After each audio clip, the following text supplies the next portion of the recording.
I was on the highway, my RV frozen in place. I had just activated my system when suddenly, someone blocked my door. I pulled the curtain open slightly and saw 3 former colleagues standing outside. David Carter, the team leader who loved stealing credit, Emily, the intern, and Michael from HR. They had been on a train heading back to the city when a sudden blizzard hit. The train stopped and ended up near my RV. Emily shouted toward me in a trembling voice. Alex, we mean no harm. We just want to come inside and warm up. Please, okay? I walked to the window and knocked lightly on the glass. When they saw it was me, their expressions froze in surprise, then quickly turned into forced smiles. Alex, it's you! That's great! Open the door and let us warm up.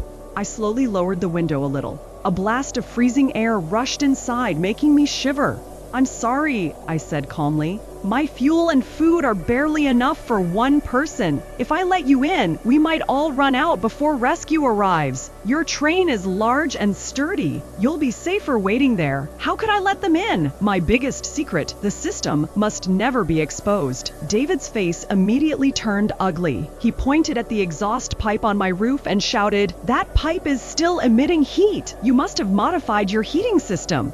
He glared at me coldly. Alex, if you don't open the door today, you're letting people die.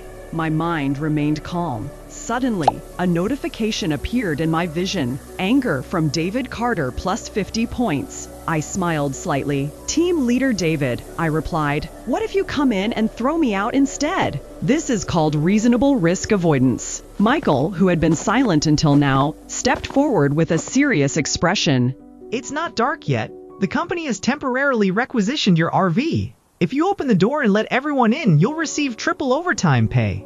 His serious tone made me laugh. "Doesn't the company discourage overtime?" I replied coldly.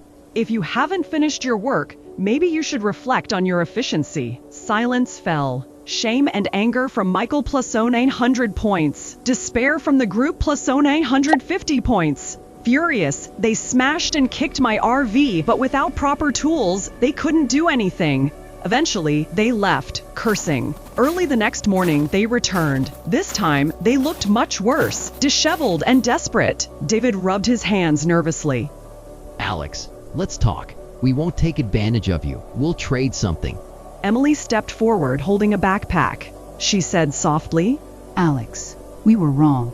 This bag contains all our valuables. We're willing to trade it for some food. She pulled out a luxury powder compact. "This is a premium brand. It's very good. I recognized it. I had wanted to buy one before. Curious, I tried it. The powder smoothly covered my dark circles. My face instantly looked brighter and healthier. It was impressive. Feeling satisfied, I decided to give them some food. I opened the window slightly and handed them 2 vacuum-packed sausages, 8 cans of yellow peaches, and a full bottle of mineral water. Their eyes widened in shock. They took the food and left. But as they walked away, I caught a glimpse of something disturbing in David's eyes. Malice. Feeling uneasy, I spent 50 points to deploy a drone. The footage made my blood run cold. Inside the train, David held up the food and shouted to the others. See? He's willing to trade so much food.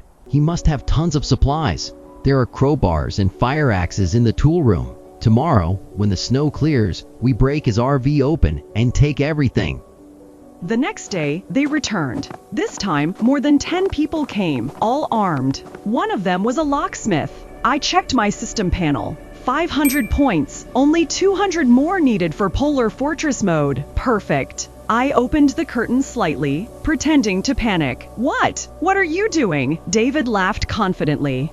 Alex, isn't it too late to act scared? Open the door yourself. I might leave you some food.